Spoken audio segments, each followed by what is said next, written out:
are about to take on the Marist Lady Eagles in the Elite Eight. It's amazing and just incredible times for our Lady Wildcats tonight. Elite Eight, this is school history for us. We're excited to have the home field advantage. It's going to be a tough night, though. The Marist Lady Eagles they're a dominant team, and we're just going to have to play our hardest. We're going to win this game. Now, Coach, when you think about girls soccer in the state of Georgia, to me there's about 3 teams that come to mind with Westminster, McIntosh, and Marist. Absolutely. Marist, they've won the state championship 8 times since they began recording state championships with girls soccer. And it's just going to be, again, it's going to be one of the hardest games of our girls to come up with a win in this, but I think they're up to it. And you know, one thing about the Marist Lady Eagles is last year they lost 2 games during the season. One in the state championship to McIntosh, and the other one during the regular season to McIntosh by a score of 2-0. So you know that they are well kept and they know what it takes to win. Yeah, this year they have shut out their opponents 15 times. They have mercy ruled, as they call them, several times throughout those games, and they are undefeated so far this year. And they're coming to get a perfect score or a perfect record throughout this whole tournament, throughout the whole season, and they're just going to be wanting to roll right over us. More with us right after this message from the Locust Grove Broadcasting Network. Yeah, it's hard to. I got out, but I got it out before they play the national anthem. Are they even captains? No.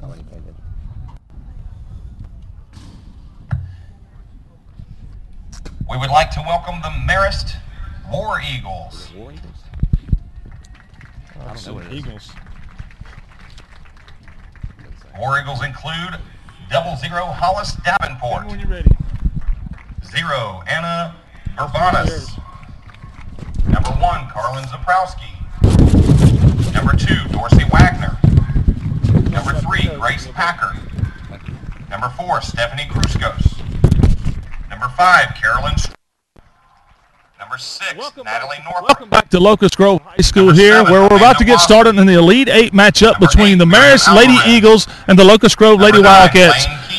Sergio Stadler, Coach, the head coach at Marist. Tell us about him. This guy's a powerhouse in soccer. He's been with the Marist Eagles for 38 years. He started this girls program. He's got 8 state championships, and he's a soccer powerhouse. When it comes to coaching and it comes to being a recognized state championship coach and a high-caliber coach, this guy is the one right here.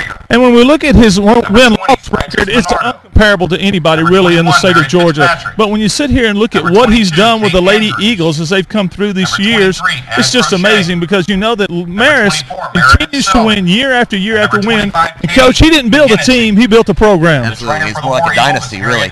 And he's just worked really hard. He's had many players play at the next level, including this year. He's got one that's signed with Columbia, and she's got an older sister that will be a senior next year at Columbia. 2 sisters played together at Marist. Next year they're going to play again at at Columbia. Okay, Coach. And for the I just look back at it and I think about it, but there's one thing about it: they're playing a determined Locust Grove Lady Wildcats tonight.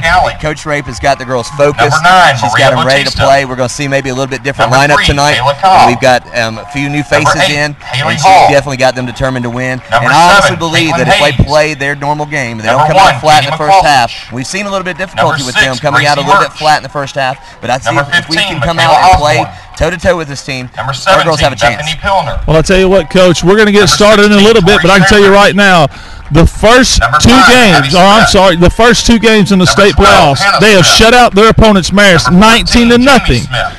Locust Grove had a little bit easier route, it seems like, but not against the caliber opponents that Marist has played this year. Not at all. Marist has beat Alexander. They beat them 9-0.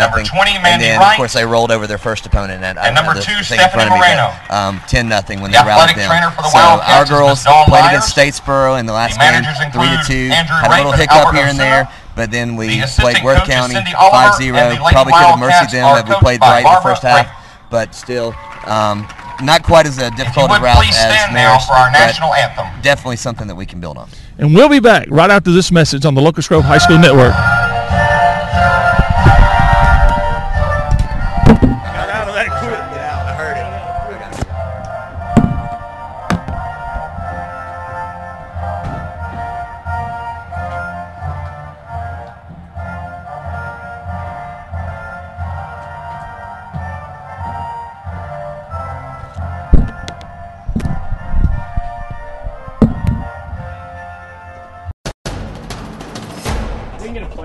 Oh, that's good stuff. All right, perfect. Prepare a Wiley Ballard graphic. Do you want me to start the stream?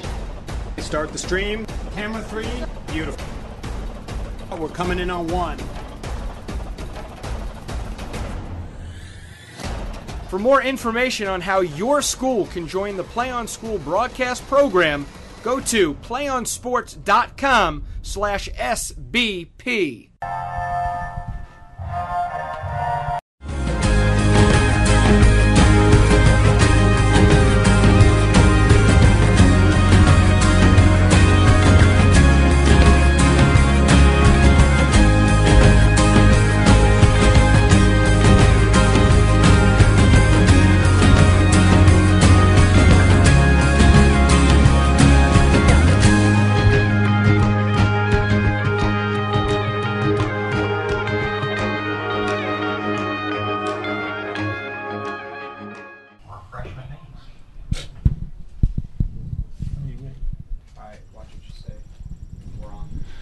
Greg Shook here along with head soccer coach at Locust Grove boys team, Jason Wayne. And Coach Wayne, let's look at how we got here tonight with Marist. Marist defeated Cass High School 10-0 in the first round of the state tournament. Then this past week they played they played Alexander High School and won 9-0. How did Locust Grove get here, Coach? Well, we beat Worth County in the first round. Worth County was one of those opponents that some would say probably didn't even deserve to be in there. They didn't even win a game, but there was only 4 teams in their region, so by default they were number 4. And so they probably had no business being in the tournament, but as we said in the first game, we weed them out in the first rounds. And then the second team, of course, was Statesboro. Statesboro, they ended up winning against Rutland, who was actually an accomplished team. Rutland had won several games. I believe they were 12-3, I believe is how they worked. And the Rutland team was a decent team, but Statesboro came in, they dominated them, and ended up beating them 3-0. And then, of course, Locust Grove played them, and Statesboro gave us a good game, of course, but with 3-2 being the final score, this is definitely going to be, it was one for us to build on and to look at, to work at, to come up with this next opponent here in Marist. And Coach, we look at the close games that Marist had this year. Mill Creek, they defeated them 3-2. McIntosh High School, who was the defending state champions, they tied them 1-1. We go down to Woodward Academy, who's an excellent program, defeated them 1-0. The Lovett School, they defeated them 1-0. Milton High School, defending 6A state champion, they defeated them 4-2. So if you look at the close games that Marist has had, it's been against close games. But Coach, we're getting ready to kick off the action right here. Take us through it. Well, it looks like we're going to run a 4-3-3 tonight, and our starting lineup is going to have Coach Rape's got our strikers going up. We've got 3 strikers in the front this time. We've got Alex Travis on the right, Janelle Taggart on the left, and you've got Maria Bautista on the left and Janelle Taggart in the center. Then we have 3 midfielders this time. Jamie Smith is the center midfielder. You got Gracie Murch as the left midfielder, and on the right side you've got Michaela Osborne. Then we got 4 in the back. Your 2 center backs are going to be Abby Smith and Haley Hall, both of them very accomplished in defense. And you got Kaylin Hayes on the outside left and Tori Shanders on the outside right. And then, of course, we've got Katie McCloskich, who is like a brick wall sometimes, and she is going to be goalkeeping it for us. And that's going to be the way we start out. 4-3-3. It's a little bit of a different formation we've run. It's more of an attacking formation, and it looks like Coach Rape is going after them early on. Okay, Coach, and we see it right there. It's going to be an offsides call on Marist as they're going to kick the ball in from the side over there. And we know that one thing that you've got to look at tonight, Coach Rape's going to have to have a lot of focus on this game tonight, because this right here actually could be the state championship game. It really could. You know, if Marist is knocked out tonight, there's no telling what's going to happen with Locust Grove as they go through and have to face another opponent. You know, there's some potential opponents that are coming up against that Marist. Once you defeat Marist, you've got the winner between Cairo and Heritage Catoosa for the semifinals, and then there's no telling where they could go from there. Several powerhouses. And one thing we see right here is we see Marist back on the attack. And one thing that we talk about, we don't want to give anybody the impression that Locust Grove doesn't have a chance to win this game tonight, because anytime that you can sit out here and you can come into the game with only 1 loss, but there's a goal by Marist right there, right off the bat, the first minute and 40 seconds, Marist scores right there. It was number 18, Carol Caroline Cider. Caroline Cider right there. Snyder, sorry. Excuse me, it's Carol Snyder right off the bat right there. And Carol Snyder, Coach, just a freshman.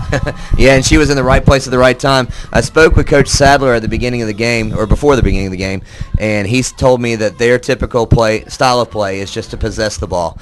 And when you can possess the ball and can move it back and forth around and just kind of maneuver your defense out of the way, then it's very easy for you to generate some form of offense and generate an open player. And Caroline Snyder was just right there and put it in the back of the net. And we see right there, Locust Grove came out on the attack.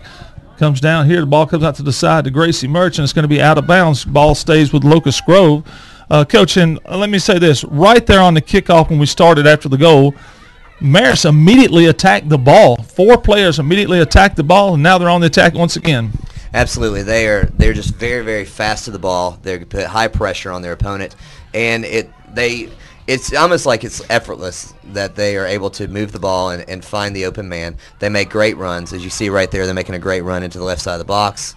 And good defense, and McCloskey scoops it right up. Great play right there on the defense right there for Locust Grove as McCloskey comes out to scoop the ball up. She's going to kick it at the 18-yard line, kicks it back to midfield. Jamie Smith with a header, Coach. Jamie's, again, that solid in the middle every time. Jamie Smith is one of those that can always find a way to win the ball, find a way to put pressure on her opponent, and she's pretty nasty with that header. In the last game, she actually was given a yellow card because of going in pretty heavy, and she snaps her head every time she hits the ball, and that's just the way she does it. It's not malicious, but she cracked some heads on the last game, and refs might have a chance to be looking out for that. You never know. And over on the side, we saw Michaela Osborne and Caitlin Hayes tying it up over there to get the possession of the ball. Jamie Smith with the ball right now. Coach looks around, finds somebody to kick it to. She looks to split the defenders right there. She's met up on the front, kicks it out to Michaela Osborne on the side, and it's taken over back again. And Locust Grove will have an out of bounds against Marist to throw it in right here. And it looks like we're going to have a substitution. Michaela comes off, and it looks like Hannah Smith is going in as an outside right midfielder to come in and replace Michaela. And Hannah immediately steps in and gets a couple good touches there. All right, Coach, the ball high in the air right there to go up to head it. And it looks like Abby Smith punches it out right there. But once again, we see Marist on the attack. Yeah, finds the open wing, and she's like a streak of lightning. Has a bad touch. Abby comes in and is able to put a little pressure on her, but she still finds a way. And here we go. Marist attacking to go once again. Ball's out from about 18 yards. Yeah, an easy save from McCloskey. Definitely probably could have been a little bit more of a nasty shot, but we got lucky that she didn't put anything else on it. And, Coach, I tell you what, anything that happens here tonight, Locust Grove has made history for this school. And I know everyone today, Principal Lisa Gugino was announcing it at the faculty meeting how proud she was of this team. Oh yeah, no, win, lose or draw at the end of this game. Everyone at the school was definitely proud of what our girls has accomplished. As a 4-year school, these seniors were freshmen at the very beginning of at the beginning of our opening and everything. So the legacy that they're building and the traditions that they're setting for future team, either way, it's going to be something that we can definitely be proud of. And one thing you brought up right there, Coach, Marist has been there since 1970. The girls program's been there since '88, but I'm not sure how long the school has been in existence. And you look at that compared to playing a 4th-year school in a county who is not known for just great soccer, and you've got to give Locust Grove credit here. Absolutely. Our girls, they've been playing clubs since they were little. We've got several signees, like we've said before, and for a Henry County, which is not known for soccer, to have a soccer tradition to be started like this, something that we can definitely look forward to in the near future and hopefully for years to come. And, Coach, we got to send it all back to Coach Kelly Barrow, who started the program here at Locust Grove. And there's another goal by number 4, and that's going to be Stephanie Krosky, a junior for Marist. Yeah, go ahead. So now we have right now, after 5 minutes and 35 seconds, your score is 2-0 Marist, Coach. Stephanie Kroskus, she has verbally committed to UVA. Not sure if that's going to stick. Of course, she's just being a junior, but so definitely she's getting recognition from major Division I programs. And whenever you got the caliber players like Marist has, you're going to find a difficult game when you're the underdog. And you see right there as Marist comes out and attacks right there. Number 8 looks like from Locust Grove, and that's going to be Haley Hall. And Frances Bernardo, she came in and blocked the clearance there and gave us a little bit of a scare. I tell you, this ball's kicked back out. Marist in control of it at the half court. Excuse me, Coach. At midfield. Now we see Batista on the move right here. Alex Travis on the right side trying to catch up with it, but no good. Marist is going to catch it right there, and it looks like it's going to be up the sideline. Blocked again on the outside by Locust Grove. Travis attacks the goal once more. The ball comes out again for Marist. And we're putting a little bit of pressure on that left-hand side of Marist on our right-hand side. And, that first ball from Maria Bautista sent out towards Alex Travis just a little bit too far ahead. But we were able to get a little bit deep in their attack zone. And there we see right there the ball is blocked off of the body by Maria Bautista. The ball's kicked out right there by, it looks like Hannah Smith, and the ball's going to go out of bounds against Marist. And Locust Grove will have to throw in on the side with Jamie Smith. And one thing, Coach, when we sit here and we continue to talk about this, and we talk about the program that Locust Grove is building here and has built to this point, it's just amazing to see that, we have a lot of kids coming out for soccer now where, 5 years ago in Henry County, you may not have seen that. Definitely. At this school especially. Now, our girls program has always had a few more to come out and try to play. We had a JV program the first year. The boys program's a little bit different. We had to struggle with participation the first couple of years. But, winners creates more participants. The more you win, the more people want to be a part of a program. They see how well the program is going. They see how well it's run. And it has been run very well on the girls' side here.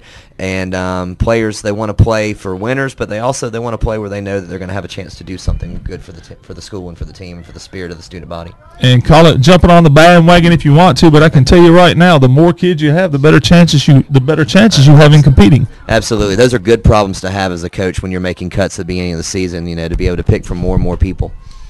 Now let me ask you something, Coach. When you look at their schedule that Marist played compared to the one that Locust Grove played, you've got to take notice that Marist has played top-ranked opponents, defending state champions this year, and beat every one of them. You got to play the best to be the best, and they're beating the best, which is making them one of the ones that will end up being the best in the year at the end of the season. And I tell you what, Coach, from everyone I have talked to, they say that Marist is the team to beat. But I'm going to tell you once more, Locust Grove has proven a lot to everybody this year. Yeah, they're still in the game. 2 down early is one thing in soccer, but if you can continue to put pressure on a team and to keep it on their half a little bit, and I'm not saying that we're making Marist tremble in their boots yet, but we're definitely keeping it a competitive game. And we saw the substitution come right there. Bethany Pilder was in for Gracie Murch, as Locust Grove's Jamie Smith's going to throw the ball on the side. It's going to be controlled over there by, it looks like, Maria Bautista. The ball's going to be kicked right at midfield. Abby Smith comes up for it but misses it. And we see once again Marist on the attack. Yeah, a nice little defensive play for Haley to be able to scoop it up and just to clear it out a little bit. But and Bethany Pilner unfortunately could not maintain possession of it.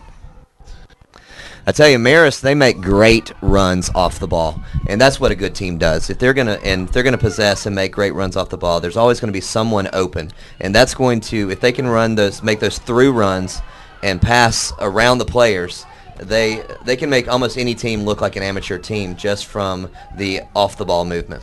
And there we see the ball was kicked to the 18-yard line, then just come back out, and she punched it back out to number 3 right there, which is Gracie Packard, a sophomore from Marist. But the kick at goal right there was blocked up by the Locust Grove goalkeeper. Katie McCloskey doing a good job. Had a couple unfortunate hiccups there with those 2 goals, but everything that otherwise everything that's come to her, she's been able to make a stop and to get it back into our possession. And I have to say, Coach, McCloskey has had a pretty easy time the first 2 games of the playoffs, but today she's got her work cut out for her. Yeah, and knowing that kid, and McCloskey is a great kid, and she takes every goal scored on her personally, and she's the kind of kid that is going to keep that in the back of her mind as a learning experience and something that's going to anger her and make her want to do better. And one thing, Coach, while we're sitting here, is McCloskey takes the ball up right there, getting ready to kick it out at the 18-yard line.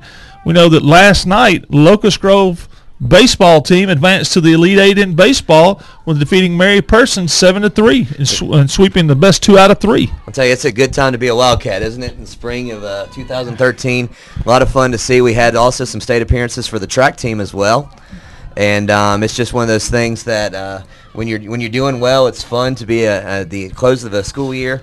To have some victories and to something to be proud of on the athletic fields. And that's one thing right now in the spring sports right now. We've got a lot to be proud of at Locust Grove. Of course, with your program and stuff, it's on the uprise, and we see the soccer coming along great this year. And also, as you mentioned, with track, people competing in the state track meet. And then once again, as we see right here, where we've got offsides call against Marist. But when you've got all these kind of programs happening, you turn around, you come back in the fall, and we have got one of the premier softball teams in the state of Georgia. Coach Chris Davis and Coach Matt Shockley do an excellent job. They've appeared in the Elite Eight. They've appeared in the Final Four. They've appeared in the Sweet 16.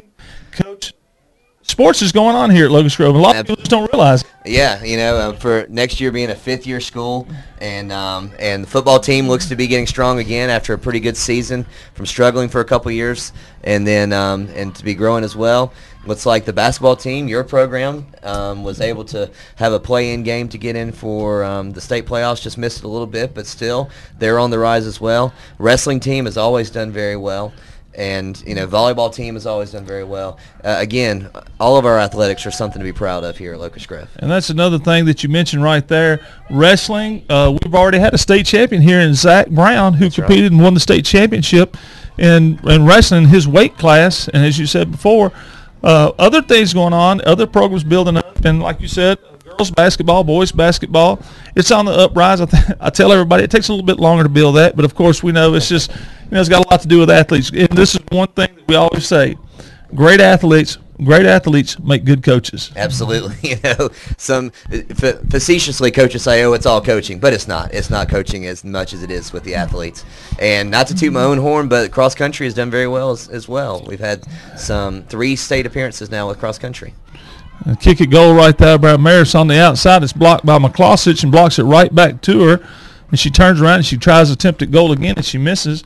But we're looking at everything that Coach Clint Satterfield, the head football coach here, Coach Chris Davis, and as we mentioned, the head softball coach, you, the head boys soccer coach, Coach Hugh Broderick, the head track coach. We want to give a shout out to all these coaches. Well, it's just one of those things where you've got 4 years of growth. You've got kids that are coming up from the middle school that have had good coaching there too, and it just takes some time. And it's just one of those things on the rise that is going to get better and better. As we've got a deep pass there, unfortunately, goes out of bounds from Marist. Good for us, not good for them. And one thing I want to mention also.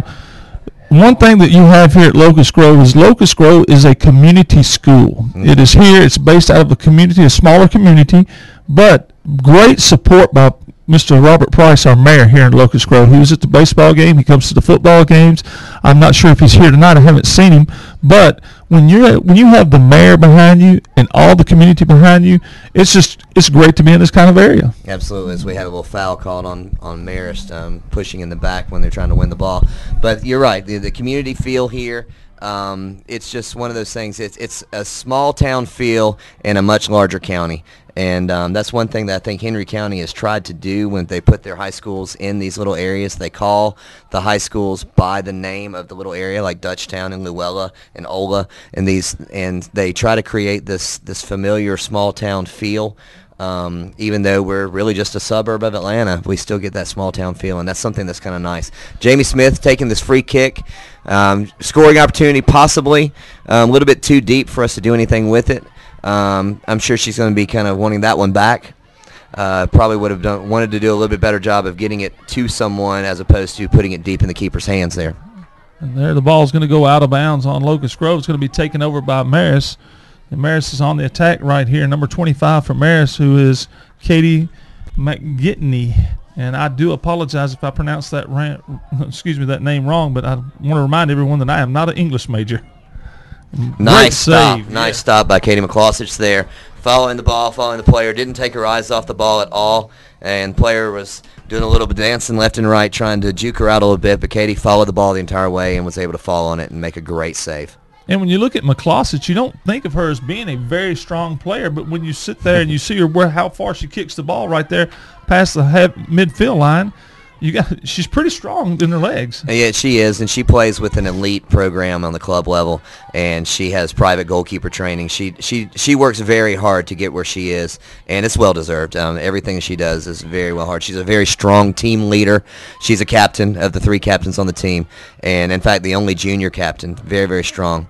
Knows what to do when it comes to goalkeeping, and understands the game. Great save. Wow. Great save by McCloskett right there, Coach. Just got through talking about her, and, Coach, here she is. She shows up again in full force. Yeah, you couldn't write a script better than that one, for sure. Here she goes, kicking it out to to midfield. It's going to be taken over right there, it looks like, by number 5, Carolina Storm. And we have substitution coming in for Locust Grove, Coach. Who we got coming in? Looks like Janelle Taggart came off, and if it's number 19, I think it is, Anna Alfaro comes in, and it looks like she's going to be playing on the outside right. Or perhaps playing I'm not sure. The way they're not really positioned in the 4-3-3 traditional spots here. They're kind of moving into an attack formation, so it's kind of hard to know what specific position they're going into until they line back up a little bit. It looks like she took the outside right wing position. And, Coach, I've noticed every time Locust Grove has had possession of the ball, there's 2 Marist defenders that attack them immediately. Yeah, it's just a relentless defense, that high-pressure defense. And when you put pressure on someone with a ball at your foot, it causes you to panic a little bit. And inexperienced players that are not exactly sure what to do with it, that's going to cause them to make mistakes. Pressure will make mistakes on these players. And the interesting thing, she's actually going through the gate to get a nice long throw in. And I tell you, for a girl throw in, and I don't want to sound sexist, but typically you don't see girls throw it in to the mouth of the goal like that. She's definitely got a nice long arm there. Got a good running start through the gate there. And the ball's going to be out of bounds on Bethany Pilner's. Marist throws it back in immediately. Here we go, blocked by Abby Smith. And ball will be a corner kick right now for Marist by number 25. It looks like Katie McGitney. And this is their first opportunity at a corner kick. It'll be interesting to see how they run their set plays and what they are able to do with this. Hopefully the Locust Grove girls will be able to get in there and clear it out. Let's see what we got coming here. Here comes a kick goal over the top. It's going to be headed, but it's going to be headed out of bounds right there. A nasty header there coming off of the Locust Grove player. And I'm sorry, off of the Marist player, but deflected off the Locust Grove player. I guess you got to have a head for soccer in this game. Definitely. Once again, ball's headed, comes up over the top. Kicked up. It's going to be controlled, looks like, by Locust Grove, and immediately attacked by Marist. Here she comes up the sideline. Janelle Taggart, I believe. Looks like she was able to clear it out upfield just a little bit. One thing that the Locust Grove girls are going to have to do is they're going to have to get a little bit more aggressive to the ball and put a little bit more pressure on them. Now, one thing that I was predicting pre-game would be that our girls, if we were able to pass the ball around and just kind of keep our head about us, we would be able to maybe possess a little bit and generate some opportunities. We're better when we do that. We have definitely not come out flat like we have in the past 2 games. It's just we're playing a pretty good opponent tonight. And as you said, against Statesboro, we said that the same thing. They come out kind of flat right off the bat, gave up a goal immediately, but then worked their way back immediately after that to start scoring and be able to come over and take the win. Yeah, definitely. And nice little. I'm sure that girl's going to be feeling it after Bautista kind of dropped her shoulder. Didn't get a foul called, and probably wasn't a foul, but definitely a nice little, hey, I'm right here. You need to feel my shoulder, so the next time maybe you'll back off a little bit. We're going to take a short break in the action right here, and we'll be back on the Locust Grove Network.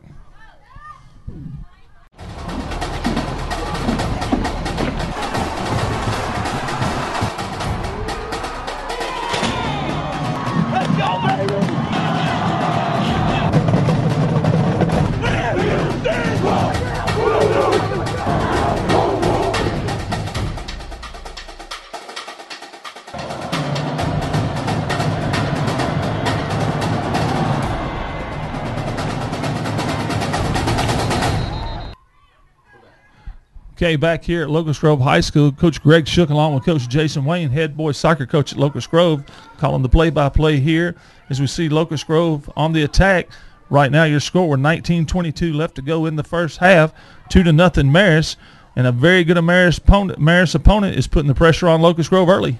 Definitely, our girls are. I mean, we're working hard and we're making good plays. You've got two good teams that are just going toe to toe with it. Unfortunately, they've been able to score two goals on us early. But our girls they're holding their own. They really are. When it comes to, if you look at, other than those 2 goals, if you look at the rest of the game, our girls have actually played a pretty good game. And I've noticed that Marist really passes the ball well, very well. They're able to keep possession of the ball really well. And I think that's one thing that has led to the 2-0 score so far. Absolutely. When you look at any good team that's out there that can put pressure and can win games, speed is good. And skill is good, but soccer is a passing game. You have to pass the ball back and forth and to get to the open opponent. You cannot dribble in front of someone. The ball, on your foot, the ball is not going to stick. It's just going to have to be taken up ahead of you. Looks like we have an injured player going down, and of course, and they're going to stop the play. It's Bethany Pilner, Coach, and I think it's the same collarbone that she broke early in the season. Matter of fact, she broke in the very first game of the season. So we see her going down, and it looks like that Bethany is having problems with that collarbone again. Yeah, she's definitely in some visual pain there. She's a tough girl, and to see her down like that's definitely something that's upsetting as a coach, as a member of Locust Grove. Okay, we're going to take a short break and be back with it. Well, I tell you what, we're going to stay here just for a minute, because we're want to see what's going on with Pilner here as both teams go to their sidelines. See what we have going on with Pilner.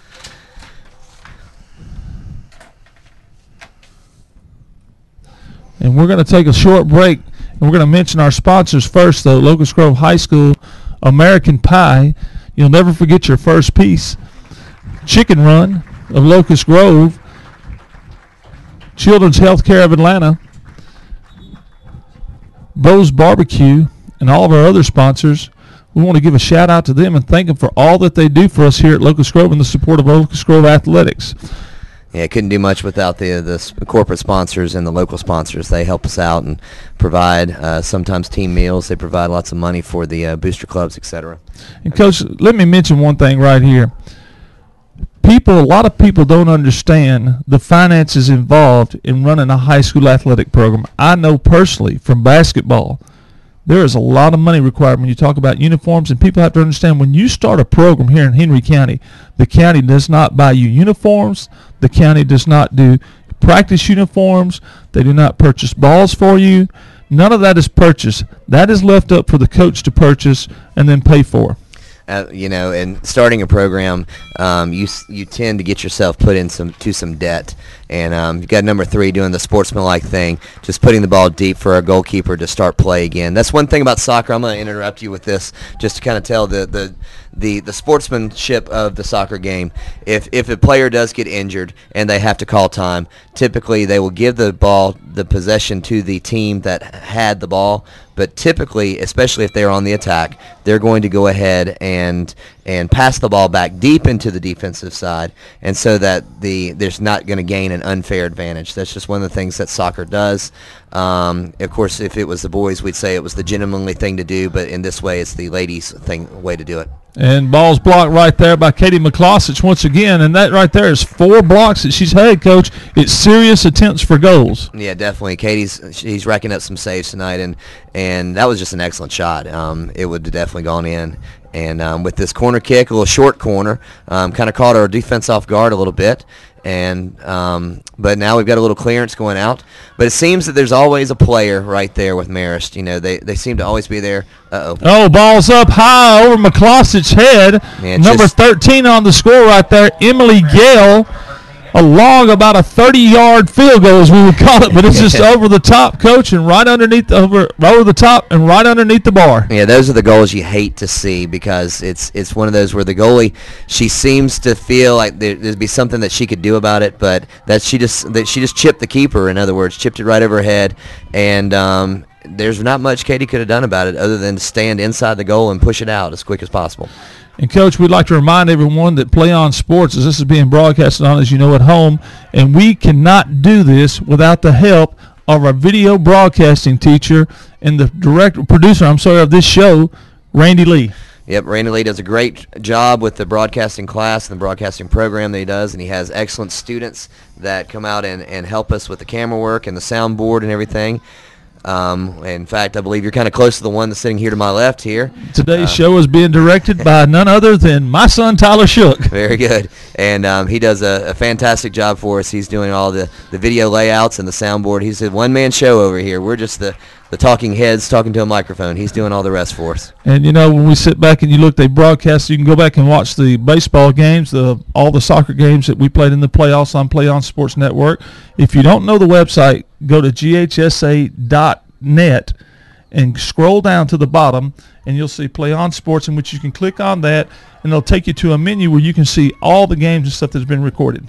Yeah, Play On Sports is doing a great job, and it's definitely changing the way high school athletics are being seen. Now, college coaches can now view video. Wow, that was an incredible header coming from, I cannot see her number from here, but coming from number 16?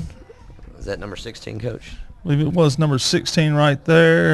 Maybe not, because we don't have a 16. How about a 15? Grace Carrington, possibly, or Caroline Snyder, number 18. Either way, an incredible header, just out to the right side. But Coach, today, I don't think we have a mystery player. No, we do not have a mystery player this time. The only mystery is whether my contacts are going to work well enough for me to see the numbers.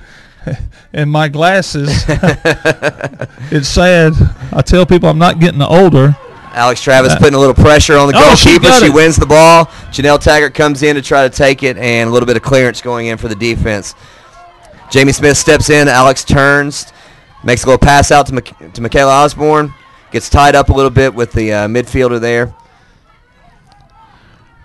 And Marist defense makes easy work of the Locust Grove attack. And, Coach, right there, could you say speed could have been one thing that would have helped us right there to have somebody down on the field with her as she was down there? Yeah, definitely. Alex Travis is probably our fastest attacker and could be our fastest player. And she is definitely could have used a little bit of extra help, someone down there with her. But, it was one of those surprise plays. Alex was in the right position, and other girls were in the right position as well. Nice defense by Abby Smith. She is a formidable opponent there in the center back between Abby Smith and Haley Hall, both sophomores. That center typically is locked up.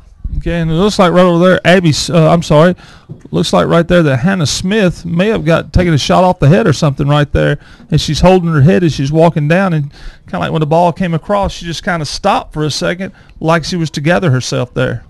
I was actually watching the other end of the field, and I didn't see what you're describing there, but you know how it is in soccer. You can take a shot to the head pretty easily, and these girls are tough, and any soccer players out there are going to have to be physically tough to be able to take some of the punishment from these players bouncing into each other and getting hit by the ball or whatever it takes to, hitting the ground, whatever, as we see with Bethany Pildner going down with the collarbone being broken earlier in the year, and it seems that she possibly may have injured that again today.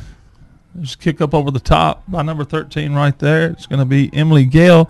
Looks to the left side, far sideline. Scores once again right there. Emily Gale there, she was doing a fantastic job of juking out her opponents. She dribbled through two different ones and created enough space and a great shot for her to put it down low right into the back of the net. On the score right there was number 20, Frances Minardo. She is the junior for Marist. And when you sit here and look at the lineup, Coach, you only have 4 seniors on this Marist team.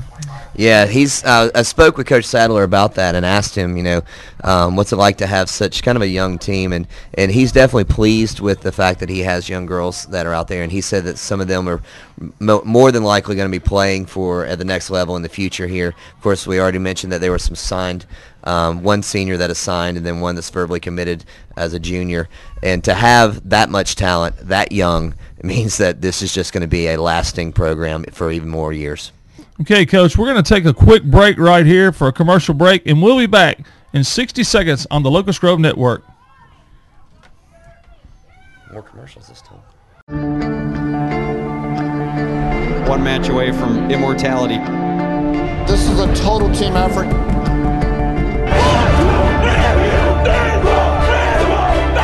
going to come at you. One shot at this.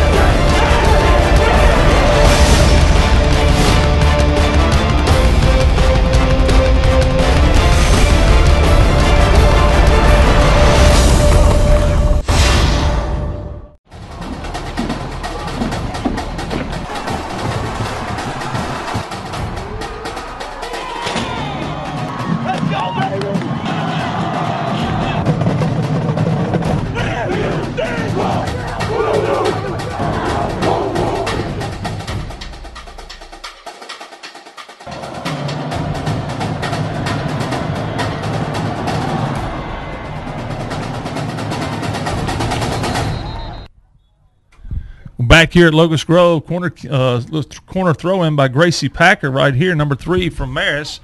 She throws it deep, comes into the middle of the defense right here for Locust Grove. It looks like right here, Janelle Taggart, coach. Alex Travis on the move. I apologize. Alex Travis on the move down here on the side. She's taking control of the ball. Going to attack it, but you got 3 Marist players right there by her. And Marist is going to get a goal kick out of that. We had several that were running up there with her, but Alex they forced her deep. The defense forced her deep in the outside and basically denied any type of serious type of attack coming in from the outside like that. Cuts off the angle. It's definitely going to be making it more difficult. And we noticed the approach right there by the Marist defense as she was coming up. We had 2 coming in to pin her, as we would say, and pin her on basically on the out-of-bounds line to keep her from going inside. Ooh. Great tackle right there by Jamie Smith. Yeah, he delayed the call, and it looks like he stopped the clock, which means that he's more than likely going to be handing out some form of a card to someone. He's talking with the coach, one of the coaches there from Marist. Typically, a referee does not stop the clock on a foul unless there's going to be something given, such as a card. But there again, I guess he restarted the clock. Kick over the top with McCloskey to block, but couldn't do it. But luckily, the ball went wide. Yeah, that was a hard foul by Jamie Smith. It was to stop play, of course, but sometimes you get some dangerous fouls like that. Jamie, of course, like I said, she's tough, and she's going to go in hard, and that's something that is necessary, and it happens often in soccer. On the scoop right there, Katie McCloskey is going to kick it out from the 18-yard line.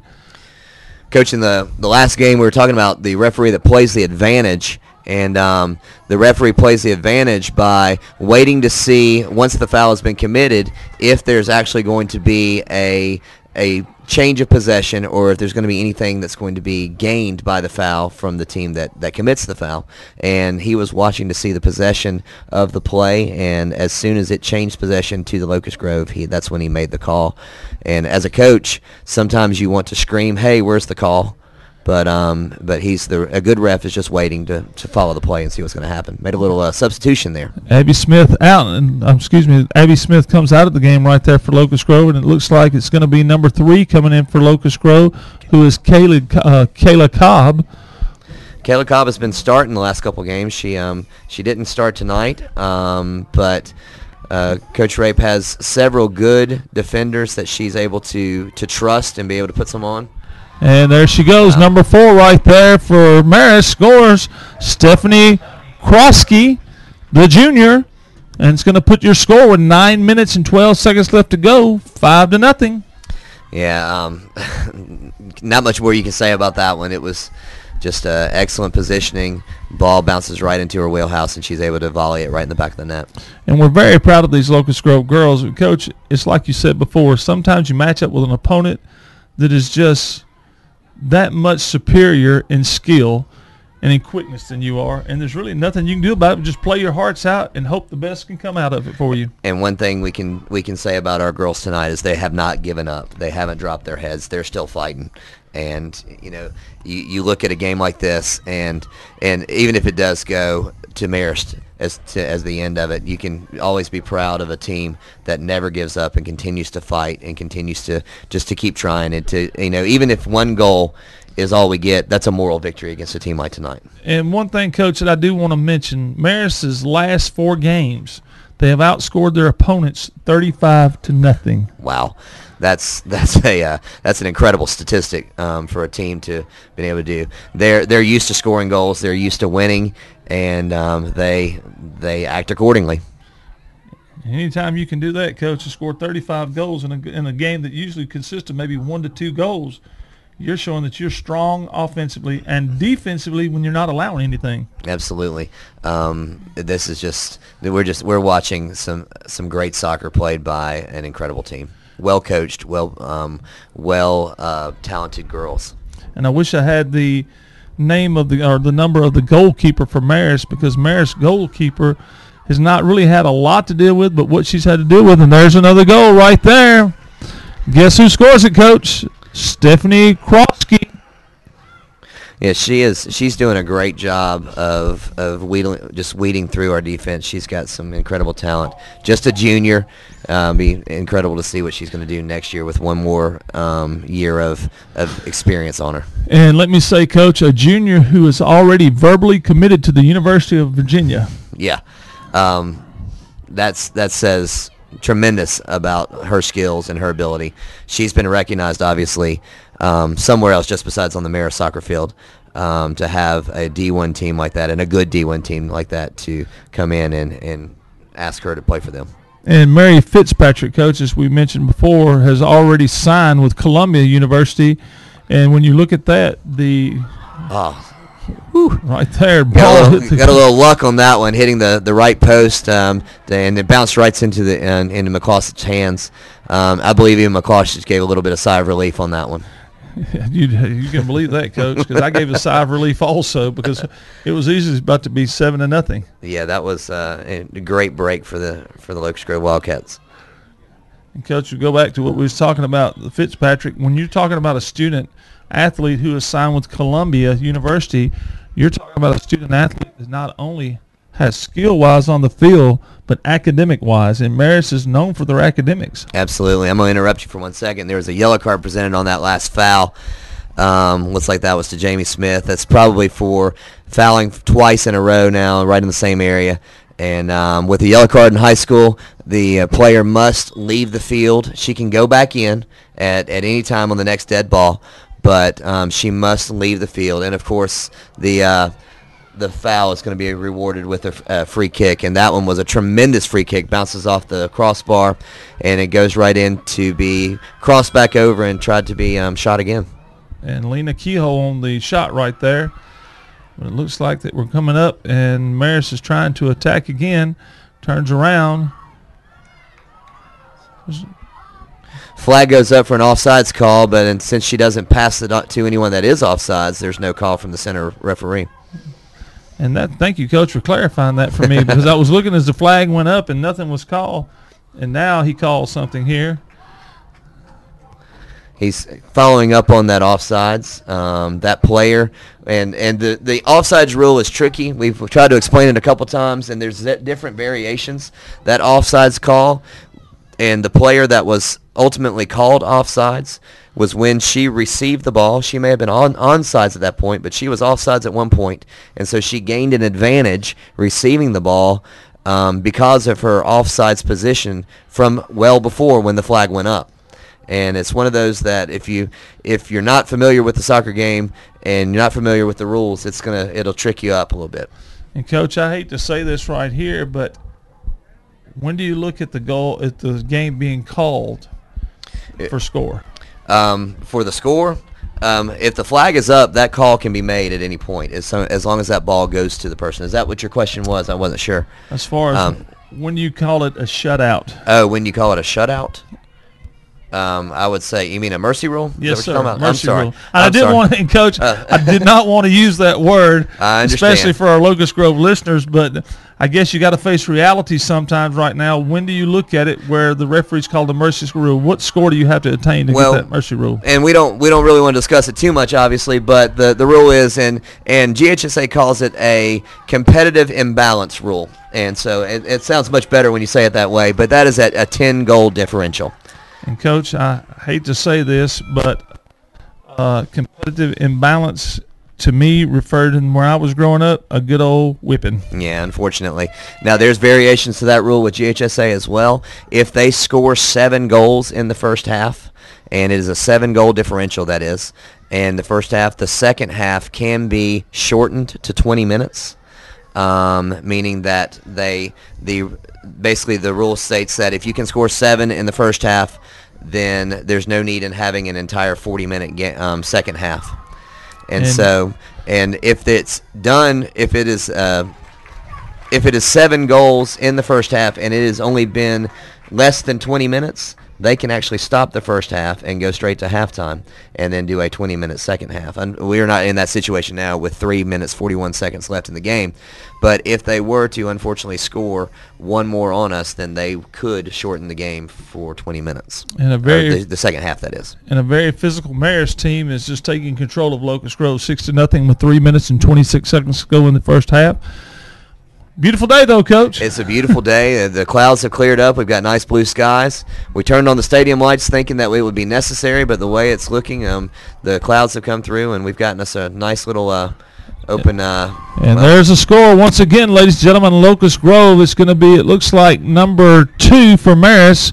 Excuse me, looks like number 2 for Marist. Excuse me, number 25, Katie McGitney. And I do apologize for the names. Katie McGitney scores a goal right there with 3 minutes and 10 seconds left to go in the first half. Your score 7-0. And, Coach, now we're looking at the rule. Yeah, we are going to be looking at that rule. It'll be interesting to see if they impose that rule on us and see if that's going to be a 20-minute second half. One thing about Miss Katie McGitney, she's just a freshman, Coach. And she's playing like she's an experienced player coming out here and scoring goals in a playoff game and getting lots of and she's not a starter. She's getting some playing time and able to score some goals in a Elite 8 state playoff game. That's got to say a lot about her, that her coach is giving her this opportunity to play. And one thing, Coach, when you look at it where Marist is located, you're looking at the area up in there, a very, very dominant soccer area. You talk about Gwinnett County teams, Cobb County teams, very, very dominant in soccer. And we have, looks like an offside penalty call, but they're not going to call it. It's going to go over the top. And I'm going to call a goal kick on that one. He chose not to. The ball was never passed to that individual player, so she is not going to be offsides.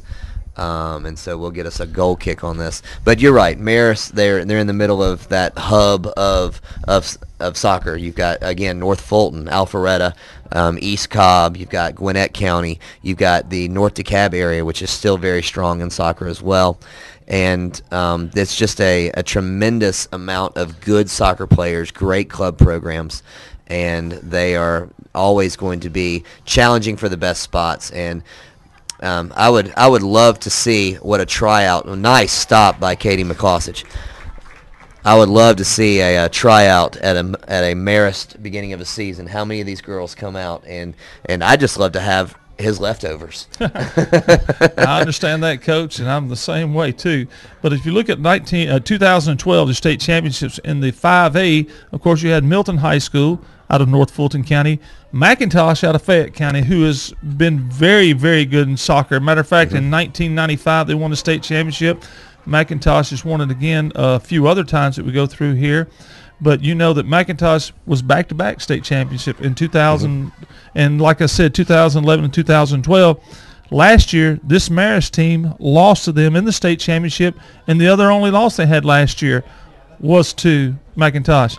And we look at Altoona out of north of Fulton County. You look at Greater Atlanta Christian School, same area, and then First Presbyterian. All these are northern suburbs, or either north of Fulton or north in Fulton County. Yes, it seems like the soccer line is at I-20, and that I-20 barrier is where if you're below that, we have good teams in the south, and we could generate an opportunity to score here, and nice little cross by Gracie Murch. Unfortunately, just not in the reach of Alex Travis to be able to put it in the back of the net. But there again, our girls are definitely generating some opportunities, and they're not giving up. They're getting a little bit of fight. Locust Grove is a team that doesn't give up. They continue to fight, and they're going to find a way to keep this. As the time expires on the first half, we've got it 7-0 Marist over Locust Grove. And we would like to mention our sponsors once again. American Healthcare Atlanta, Game On Trophies, the official trophy sponsor of Locust Grove Athletics.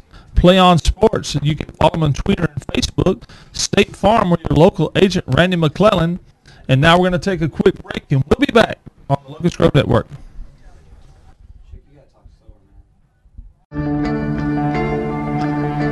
One match away from immortality.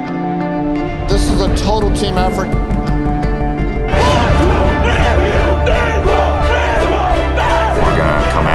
One shot.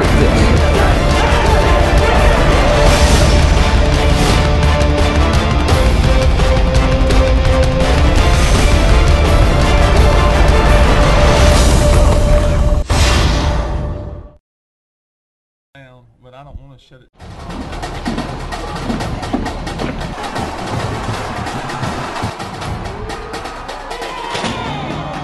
Let's go, baby!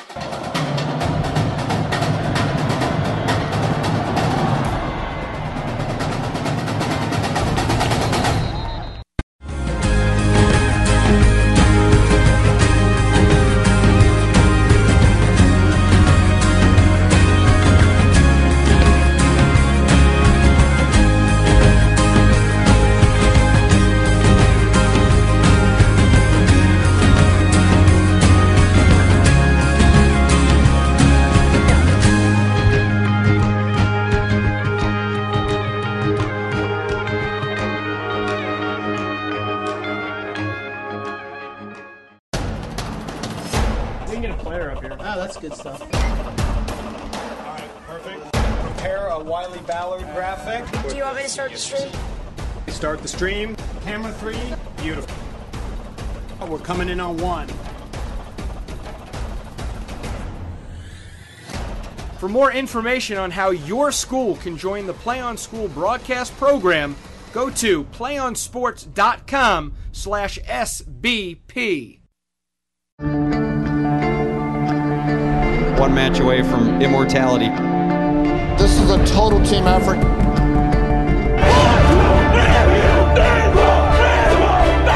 gonna come at you. One shot.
We can get a player up here. Oh, that's good stuff. All right, perfect. Prepare a Wiley Ballard graphic. Do you want me to start the stream? Start the stream. Camera 3. Beautiful. We're coming in on 1. For more information on how your school can join the Play on School broadcast program, go to playonsports.com/SBP.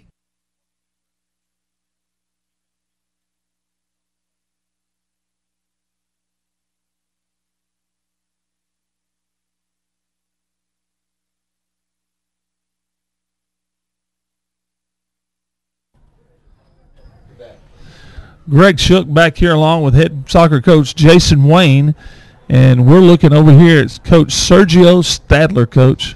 Sergio Stadler, again, we said this in the pregame, we'll say it again. He is a soccer powerhouse as a coach. The guy he knows more soccer. He's forgotten more soccer than most coaches in the state of Georgia have ever known.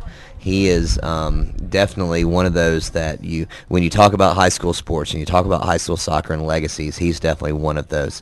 Unfortunately, girls soccer is kind of an unsung hero of the athletic world, and that's a very unfortunate thing because you got fine athletes that come out and are playing very good soccer at a great level. And Sergio, being a member of the girls soccer, I guess world is not going to be one of those that's tremendously remembered. But for those that know soccer, they know his name. He started in 1975 as a boys' assistant, and then when they began to play at a girls' program, he began the girls' program in 1988. They are at Marist and has been there ever since. And when we were talking about earlier today, I was mentioning to a couple of people about the coach, Sergio Stadler, and I was going through some of the statistics, and we were talking about he was probably flown in from South America to coach soccer at Marist because, of course, we know Marist is a private school, but they do have to follow Georgia high school rules. They have to pay to compete in Georgia high school.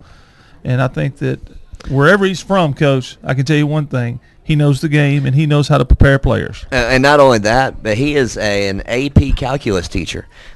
He teaches their AP calculus, which at Marist with their high academics and teaching the college-level calculus. So he's not just a soccer coach. He's an educator just like you and I.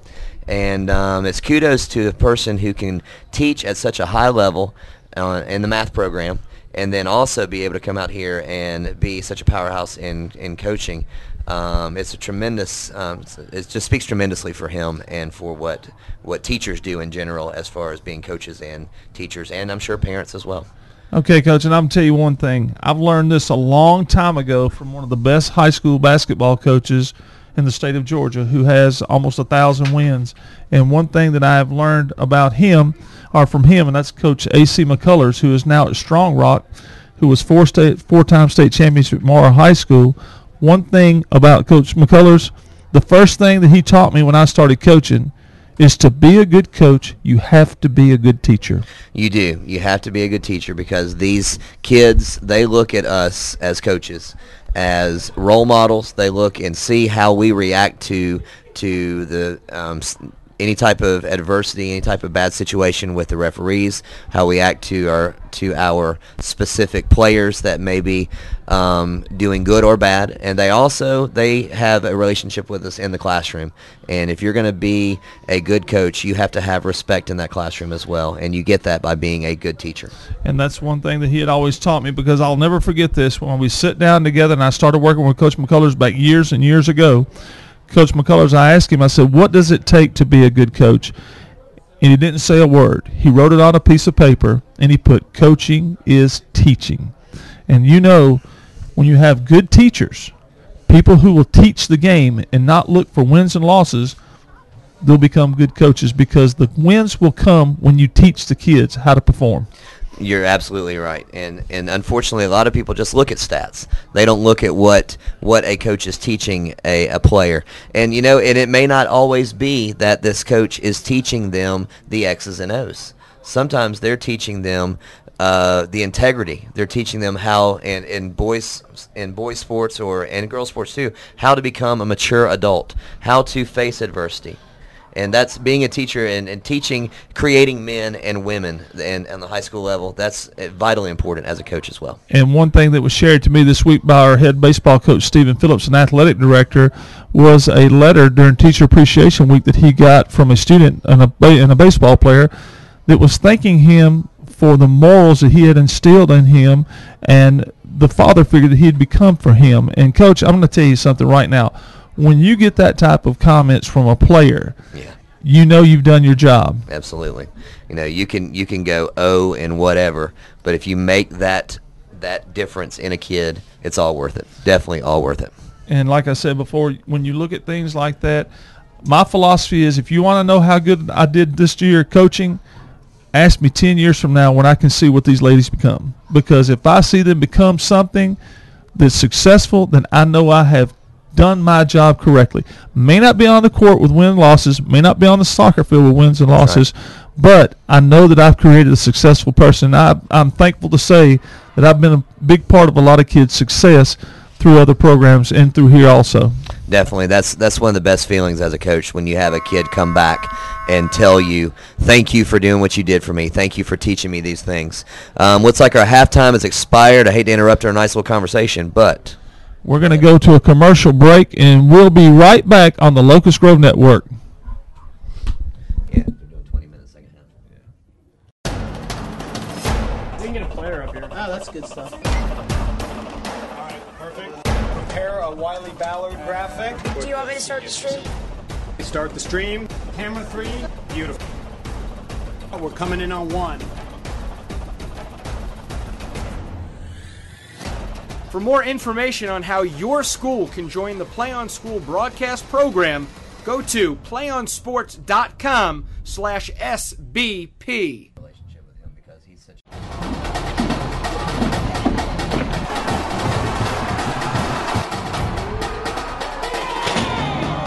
Let's go, baby!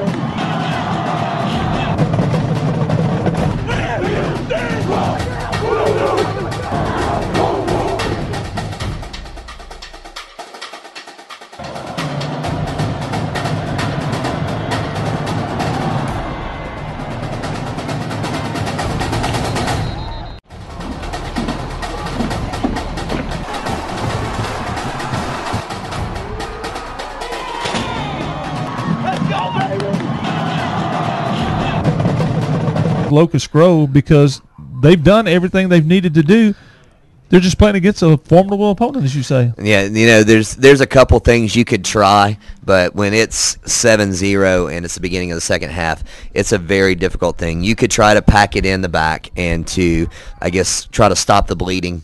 And that's definitely one thing you can do. You can try to waste the clock, try to kick it out a little bit and burn some clock and try to, again, stop the bleeding.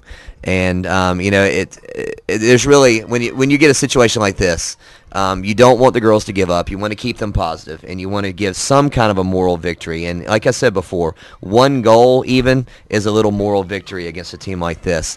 We do have only 20 minutes in this half because of the competitive imbalance rule. But our girls are going to be coming in, and for those 20 minutes, we're going to be fighting pretty hard. Katie McCloskich comes in to scoop up a deep cross coming in from the right of Marist, and passes it out to Michaela Osborne, who now is clearing it out for Abby Smith to try to fight for. And I did get the number of the goalkeeper right there. It was 0, and her name is Anna Barbonesis. And she's, unfortunately, we don't have too much to say about her today because she hasn't really been tested. She's just been kind of playing her position. She's sitting there in a pretty good position there, and just haven't had to do too much. She's made a couple saves. They've won a corner kick. They're going to be passing the corner kick across, and looks like you got someone coming in for a short corner, but well protected by the Locust Grove Wildcats. Right there. And Katie comes in. Save by McCloskich, as she had a Marist player right there on top of her. But McCloskich comes out with the ball. Yeah, great save by McCloskich, and she's played a heck of a game tonight. I'm sure, like I said before, she takes these goals very personal, and she's going to be quite frustrated for this. But she's had a very good game tonight. And frustration, Coach, is something that me and you were talking about off the air.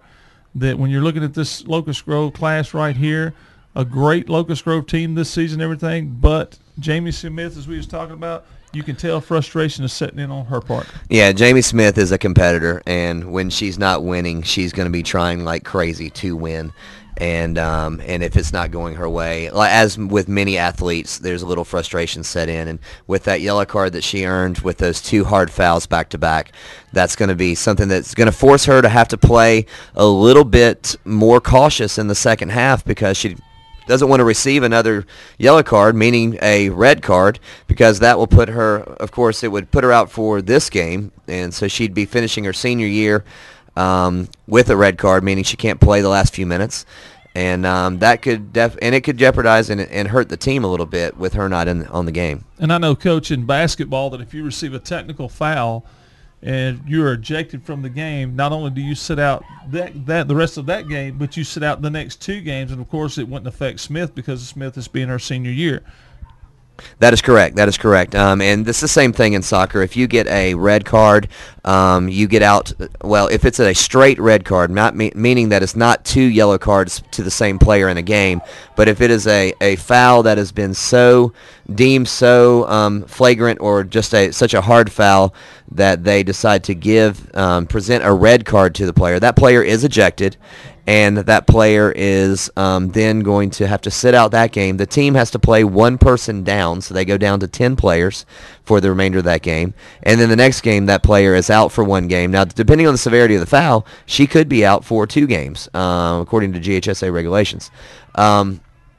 But as you said, with Jamie being a senior, that aspect of it will not affect her. One rule with GHSA is if there's 2 yellow cards presented, basically equaling a red, they call that a soft red, and the player is ejected, but the team does not have to go down to 10 players. And so that's actually a little bit of a benefit, I guess you could say, for the team receiving that double yellow card. But still, you're taking out that player who could be a game changer for you.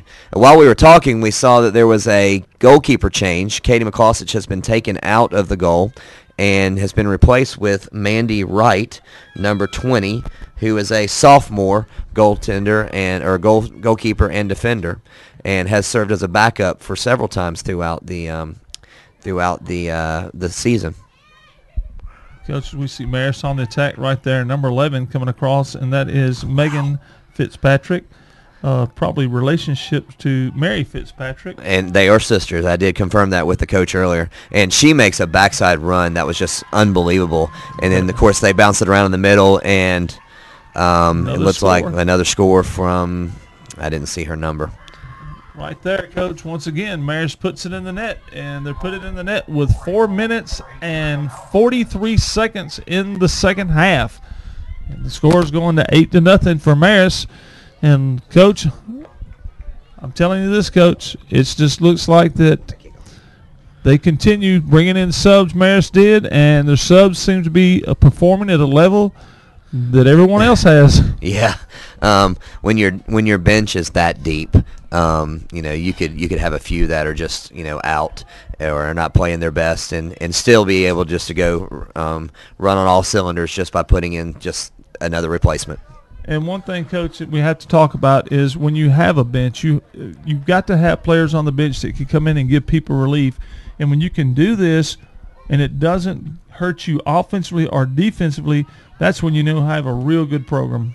Definitely. And I don't know if the camera has picked up the bench for Marist as it's panned through the game, but there's got to be another full squad sitting on that bench waiting to get in the game. And again, that's just something that, as a coach, you love to have when they're all playing at the top of their level, and you've got a whole other team sitting there just waiting to get in the game whenever anyone is ever tired or not performing to the coach's fancy. Now, Coach, I want to mention one right quick. Mary Fitzpatrick from Columbia.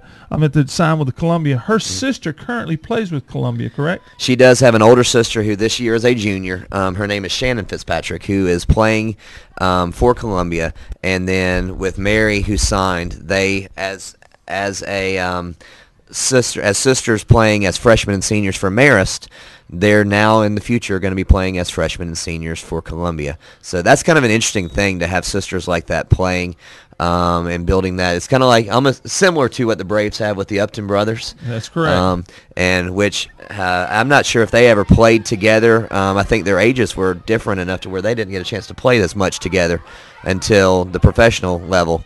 But these girls are playing, are getting that opportunity to play. And a foul there by number 7, Caitlin Hayes, I believe, is number 7. Yep.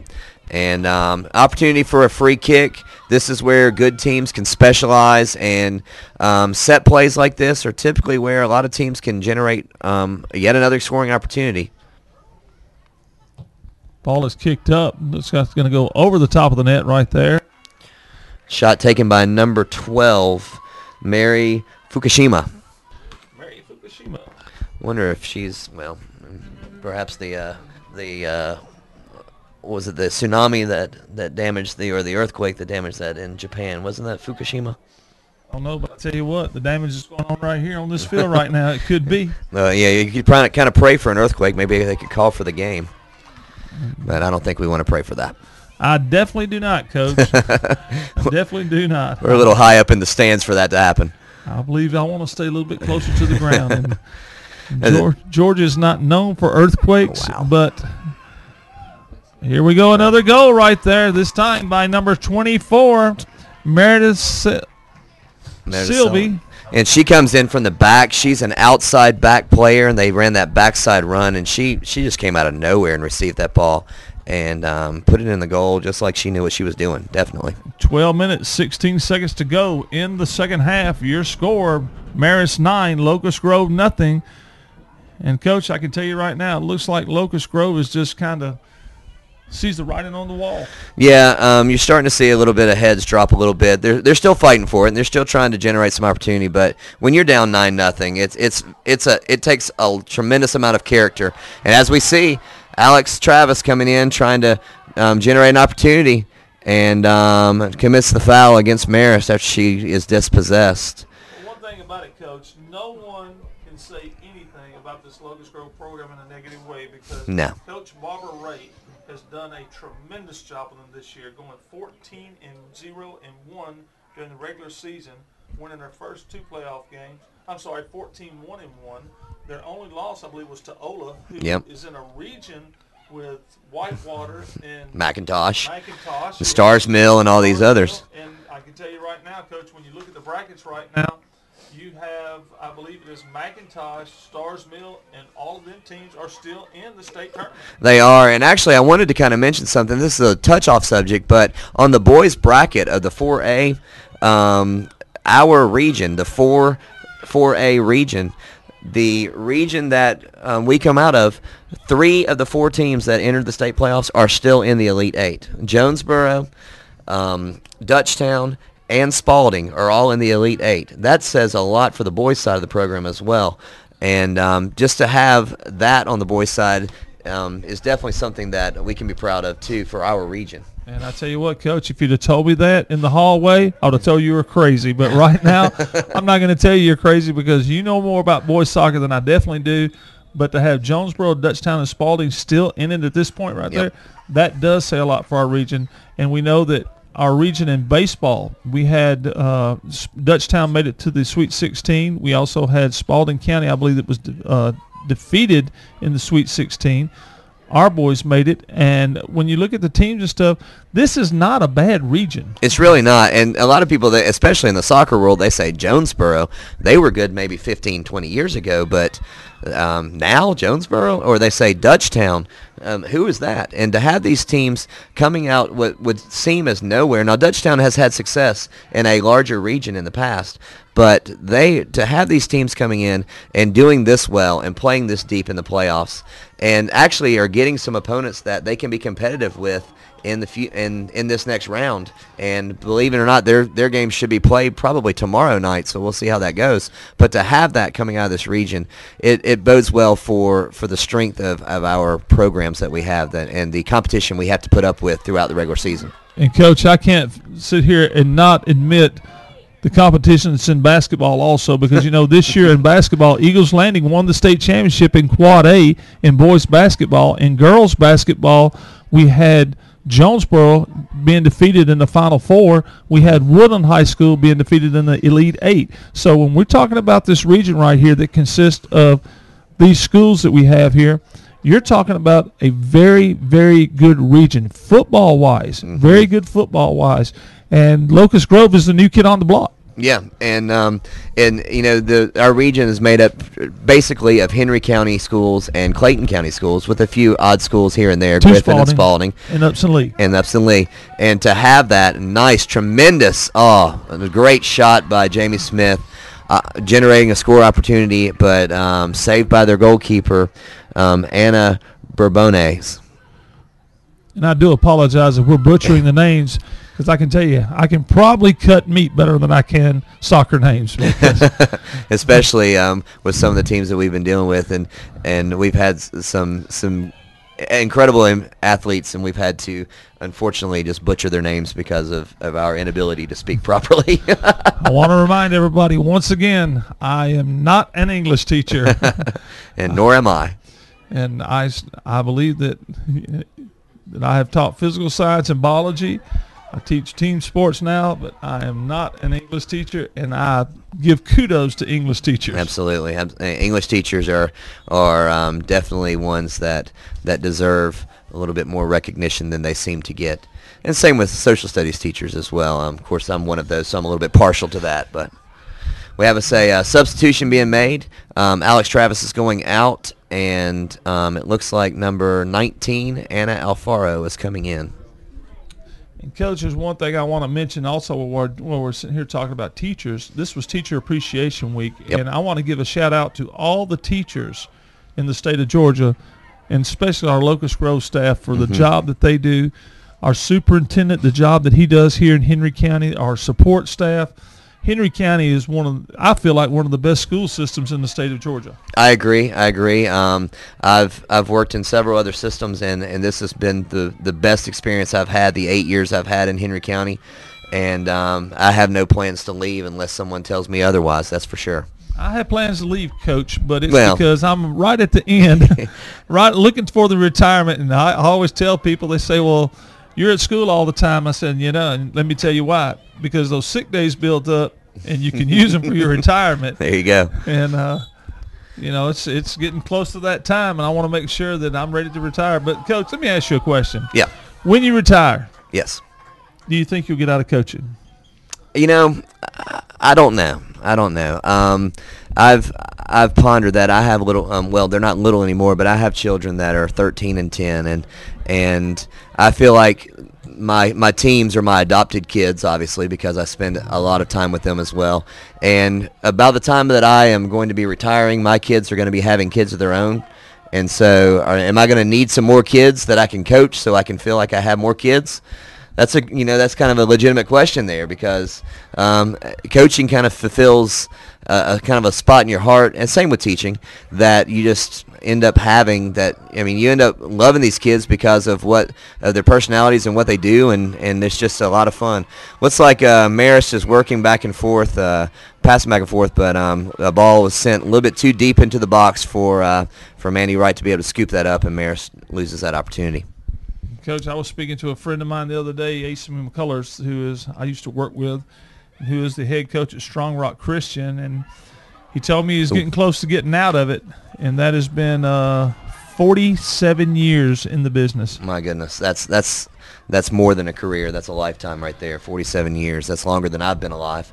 Not much longer, but a few years more than I've been alive. But he is, for someone to have stuck with it that long, there's a wealth of knowledge right there, and just a love for the game, for the kids, and for what he does. Obviously, that is going to be something that is going to be missed when he moves on and does something else. And as we see the ball kicked out by Locust Grove right there, Marist coming to throw it in, is people have to understand that to be a coach takes a lot of heart and passion, because you basically, as you said, Coach, you look at these kids as your own, and what I tell people is I can talk about my players anytime I want to, but no one else can. That's right. It's almost family at one point, and these kids, they do become your own, and you protect them just like you would any other kid, definitely. And offsides flag going up on the other side, and the center referee chooses not to. There he calls it, and he seems to be playing the advantage on the offsides, which is kind of an odd thing. He's done that twice now, but the offsides was called. And once they lose possession and tend to gain, once they gain an advantage from that offsides is when he's making the call. And back to what we were talking about, Coach, right there, is Jamie Smith set to kick the ball out right here. We spend a lot of time with these kids, and unfortunately during the season, we spend a lot more time than their parents do a lot of times. Yes, definitely. And we get to know probably in some cases more than we want to know about these kids. But again, sometimes they get to have a trusted confidant in us as coaches, which is something that they may need from time to time. A little errant ball going in towards the goalkeeper. We've got 3:18 to play in the second half. 9-0, unfortunately, for the Locust Grove Lady Wildcats. Marist seem to be putting on a little bit of a show for us, but our girls are not letting up. They're still fighting hard and still trying to generate opportunities. And it looks like even though the final score may not go our way, definitely something for our girls to be proud of, something to build on for the experience of next year, and a learning experience for our girls as well. Unfortunately, also a humbling experience for our girls. And I tell you what, Coach, there's one thing I have in my office that I keep there for one reason, and I hate to say this, but it says 0-25 to remind me of my first year here. and the work. And I show the girls that every time we walk in, and I tell them that's to keep us humble, to remember that anything can happen and that you have to work hard to get over that. Absolutely, absolutely. And unfortunately, you know, being a new school, being a new program, you take your lumps as a new kid on the block, definitely. I can attest to that, Coach. Well, you and me both. You and me both. We're sitting here as the ball's out on the side right there. It's going to be thrown in there by Locust Grove by number 4, and that is going to be Janelle Taggart. Throws it in. Michaela Osborne has possession of it. Tries a shot at goal right there. Scooped up by the goalkeeper. A little bit of maybe a little bit of desperation in that shot. Try to see if maybe something will come in. Unfortunately, the Marist defense seems to be locking us up before we can get into the attacking third. And so, at any point, we can take a shot and get some kind of an open opportunity. Our girls are just taking it. And as you said, Coach, this is getting late in the game. 1:37 to go in the game. 9-0. You're going to try everything you can just to score. Definitely. And, you know, Marist, of course, they would love to get that 10-0 ending of the game a little bit early just to have that bragging rights. But our girls are doing their best to deny that. A little foul from was that number 7 or was that number 17? I was not looking up there. Generating a free kick, though. Scoring opportunity. Could be looks like it's going to be a pass. And try to generate something with this. Great dribble right there. And the same number 24, Meredith Selby's come in and scored a couple already on us. Nice little save by Mandy Wright. And good punt, too. And I want to remind everyone, especially Coach Lee, as he has texted me a couple of times and asked me about the mattress sale that girls basketball has.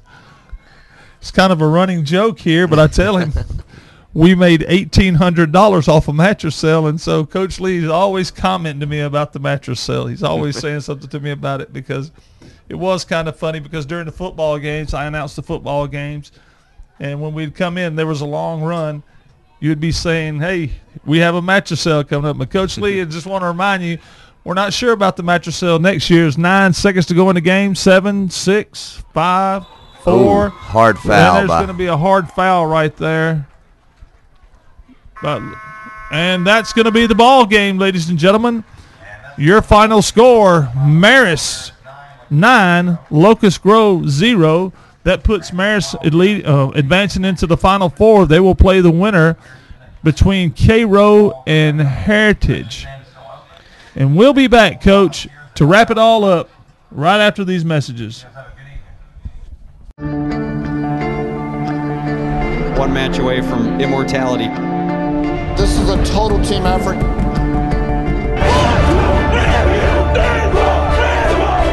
We're gonna come at you. One shot.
Back here at Locust Grove High School, your final score, the Marist Lady Eagles 9, Locust Grove High School 0.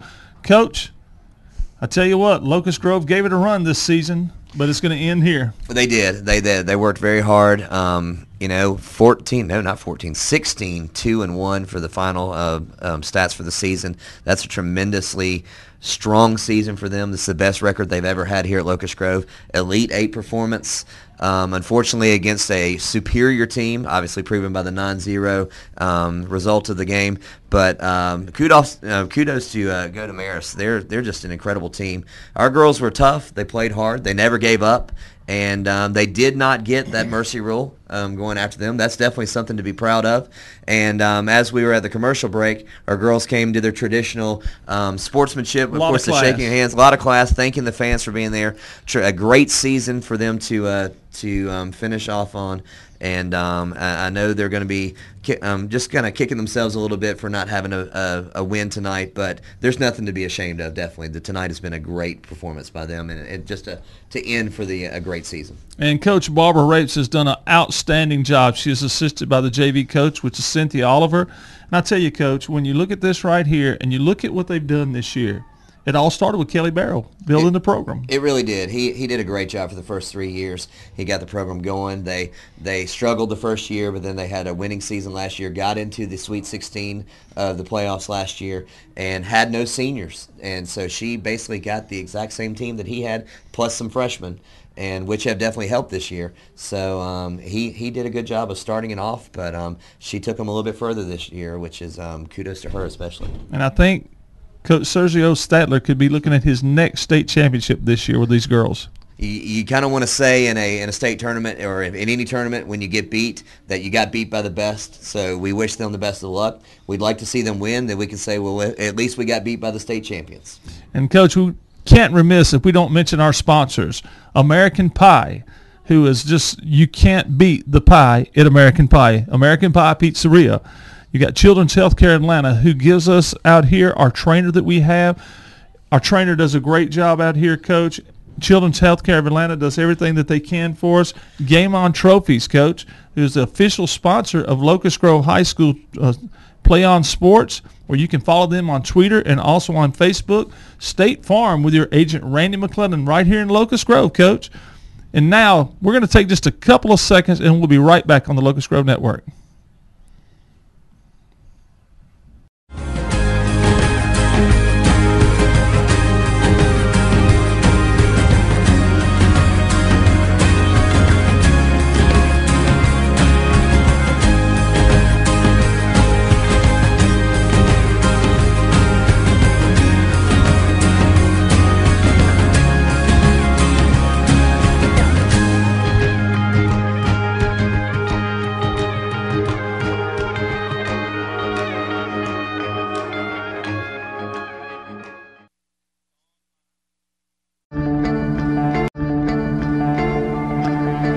One match away from immortality. This is a total team effort.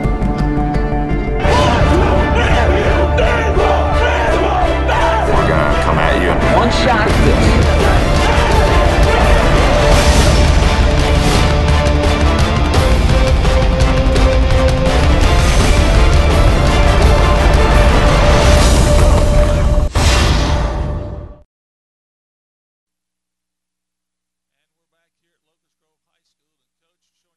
Right here of the athletic trainer from Children's Healthcare. Coach, I'm going to tell you something. If there's one better in the business, I want to see him, because this right here, Coach Dawn Meyer, is one of the best trainers we have in the athletic business here. She has done a tremendous job with all of our athletes throughout the entire season. She's with us for a minimum of 32 hours a week. She wraps ankles. She puts ice. She sees them on a daily basis when they're injured. She gives us advice as far as nutrition. She takes care of the wet bulb. She makes sure hydration is a priority. She's there for football, for cross country, for basketball, for wrestling. She's there, and I wonder when she actually has another life, because she is always here to help us out, and we definitely don't want to lose her, that's for sure. And if you're listening from Children's Healthcare of Atlanta tonight, thank you so much for Dawn Meyer. She has been a great asset to this program. Football, basketball, baseball, soccer, everything that we do. Well, Coach, we're getting ready to wrap it up here. From Principal Lisa Gugino, I want to thank her for allowing us to do this. I want to thank her for the support, and from the umbrellas that we got today for Teacher Appreciation Day. For Coach Randy Lee, the director of this broadcast that comes out here, who does everything that he can. to help us to make sure that this broadcast can be capable for us, from our athletic director and head baseball coach, Stephen Phillips, who is just does a phenomenal job. He has done a tremendous job with our Locust Grove baseball program. And, Coach, I couldn't go off the air without saying thanks to you for everything you've done. Well, this has been so much fun for me to be able to do this. I'm so glad to have had the opportunity to do this. I wish we could do it more often. And good luck to our girls in the future as the seniors go off to play at the next level, and as our freshmen, sophomores, and juniors return next year. We look for bigger and better things for them next year. And I guess as the end of the season rolls in, we'll just have to say, just wait till next year. And from Locust Grove High School, this is Coach Greg Shook, joined with Coach Jason Wayne, saying good night from Locust Grove.